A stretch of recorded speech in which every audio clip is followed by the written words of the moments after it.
bonjour à toutes et à tous. Alors en introduction, et alors que les déclarations du gouvernement d'extrême droite de Benyamin Netanyahou sont en train de sortir sur le fait de continuer et de s'implanter définitivement et durablement sur la bande de Gaza, nous tenons, nous les socialistes, à réaffirmer ce qui a toujours été notre position. La solution, évidemment, à deux États, la solution de la paix, la solution du respect des populations, de la population palestinienne qui est, et nous le répétons, en train de vivre ce qui devrait s'apparenter aujourd'hui à un génocide. Nous sommes face aussi à des crimes de guerre et nous sommes face à un dirigeant qui est recherché par les instances internationales et qui devrait comparaître pour des faits peut-être de crimes de guerre. En tout cas, la question se pose. Voilà ce que les socialistes tiennent aujourd'hui à dire alors que des déclarations du gouvernement de Netanyahou tombent depuis hier soir.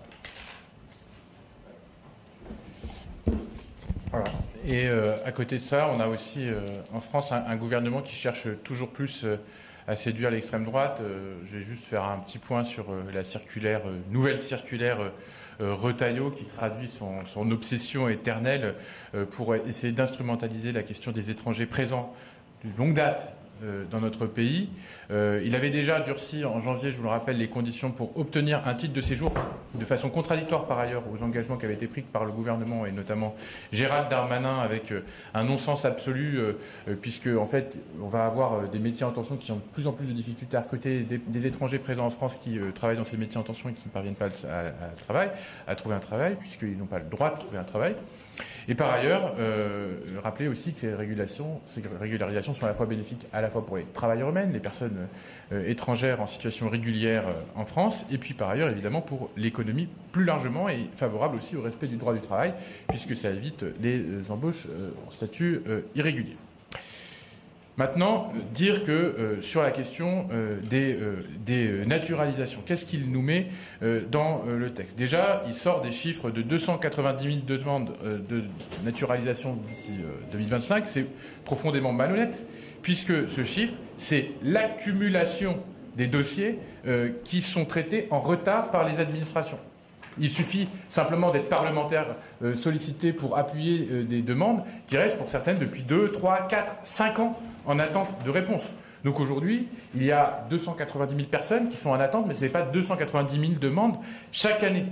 Et finalement, ça serait plutôt autour de 100 000 demandes de naturalisation chaque année, dont les 2 tiers relèvent du ministère de l'Intérieur, résidence, mariage, regroupement familial, et le reste de la justice.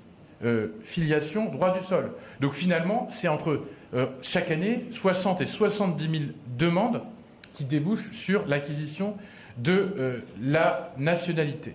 Et il faut rajouter qu'il faut aujourd'hui environ 15 ans de présence en France pour avoir une naturalisation. Ça concerne 1 million de Français.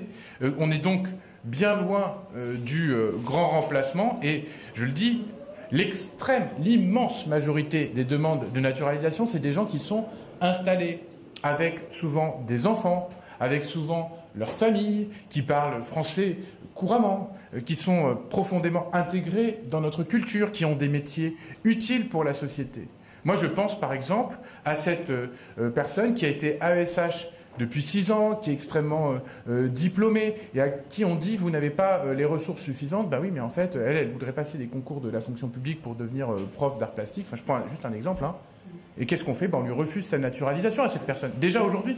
Et donc là, aujourd'hui, si on durcit encore, mais qui va pouvoir aujourd'hui, alors qu'on est intégré, prétendre à la naturalisation, alors que c'est ce qu'on devrait encourager, justement, l'intégration de tous les étrangers. Puis j'invite Bruno Retailleau à venir dans toutes les préfectures de France, dans les cérémonies de naturalisation, à s'intéresser un peu au parcours des uns et des autres, et voir si c'est des nationalités qui ont été obtenues de façon indue, ou si, au contraire, ces gens avaient aussi bien apporté à la France. Donc voilà, arrêtons avec ces obsessions migratoires, cessons d'alimenter le RN et les peurs. Aujourd'hui, ceux qui demandent la naturalisation devraient l'obtenir, au contraire, plus facilement, et c'est ce que devrait chercher à faire le ministre de l'Intérieur, fluidifier les procédures et pas bloquer encore plus les étrangers dans des situations d'instabilité statutaire. Donc, vous l'aurez compris, à l'heure de la foire de Paris, c'est évidemment le concours Lépine des propositions farfelues, celle de M. Retailleau, mais également celle du Premier ministre, qui en l'occurrence a décidé qu'il organiserait un référendum, oubliant d'ailleurs au passage que c'est sur proposition certes du Premier ministre que les référendums peuvent être organisés, mais enfin que c'est quand même Emmanuel Macron qui prendra la décision, dont on a une petite indiscrétion sur ce qu'il annoncerait peut-être des référendums lors de son passage ce soir média et auquel nous serons particulièrement attentifs. Alors sur la proposition farfelue quand même du Premier ministre, venons-y, budget dont il s'agit peut-être désormais d'écarter à nouveau ou encore de façon plus durable le Parlement, impossible, en tout cas nous dit la Constitution, pour lui c'est possible. Impossible est tellement impossible qu'il nous avait été dit à nous, lorsque l'on a pensé à faire un référendum sur la question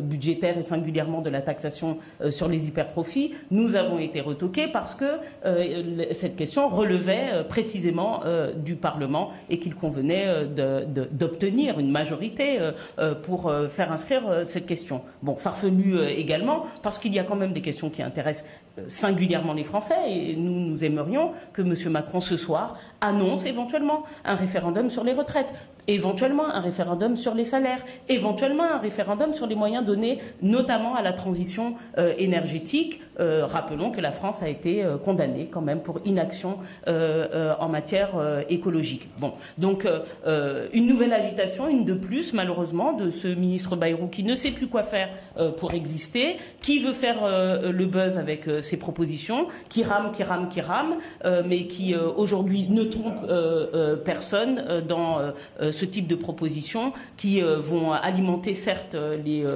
choux gras et la gazette, mais rien de plus malheureusement pour les Françaises et les Français qui attendent bien plus d'un Premier ministre, et notamment qu'il se rapproche des groupes parlementaires dont nous sommes pour trouver des compromis, pour avancer et naturellement répondre aux doléances de nos compatriotes.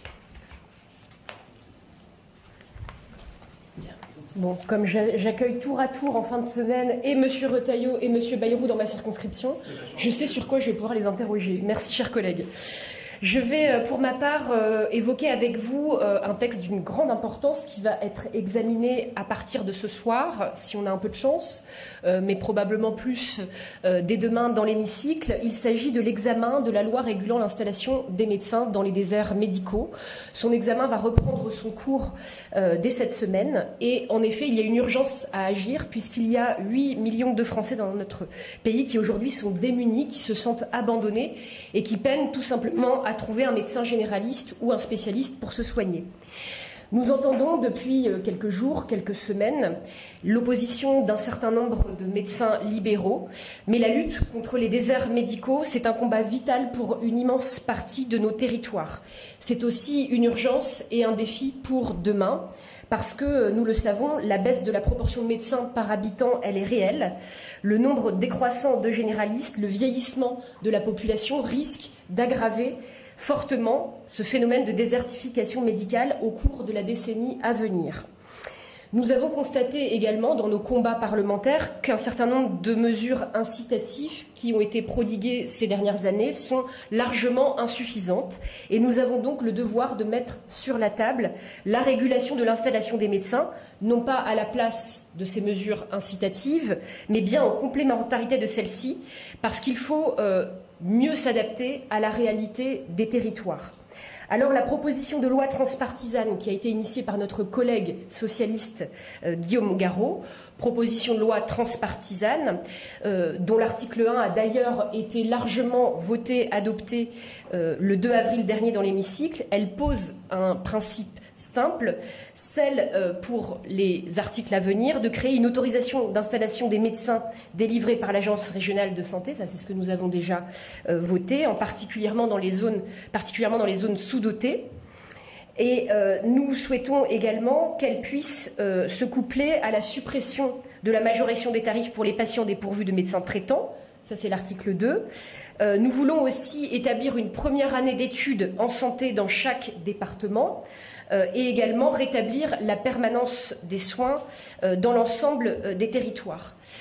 La mesure phare, c'est la régulation de l'installation des médecins. C'est la mesure qui est la plus discutée et probablement que lorsque nous arriverons à l'issue de l'examen de ce texte, c'est ce qui sera le plus discuté entre les groupes.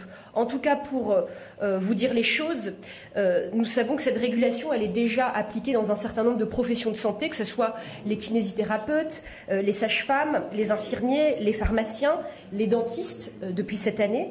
Et elle fonctionne parfaitement bien, ne remettant nullement en cause la liberté d'installation des médecins. Donc il n'est pas question, à travers notre proposition de loi, d'affecter des médecins dans telle ou telle commune, ni de les faire s'installer loin de leur domicile ou de leur famille à la sortie des études, mais plus de réguler en fonction des véritables besoins des territoires. J'en termine en vous disant que nous serons mobilisés pour nous assurer de l'adoption des différents articles en séance d'ici ce soir et demain, de l'adoption évidemment de l'ensemble de cette proposition de loi et qui sera tout simplement pour le groupe socialiste et puis le groupe transpartisan créé il y a désormais tout juste 3 ans. Ça sera l'aboutissement d'un combat de députés. Dans notre groupe, nous le menons depuis plus de 7 ans désormais. J'en termine en vous parlant également d'une autre proposition de loi qui est celle-ci portée par notre collègue Giovanni William, député de la Martinique. Et cet après-midi, l'Assemblée nationale va examiner sa proposition de loi visant à préserver les droits des victimes dépositaires de plaintes classées sans suite.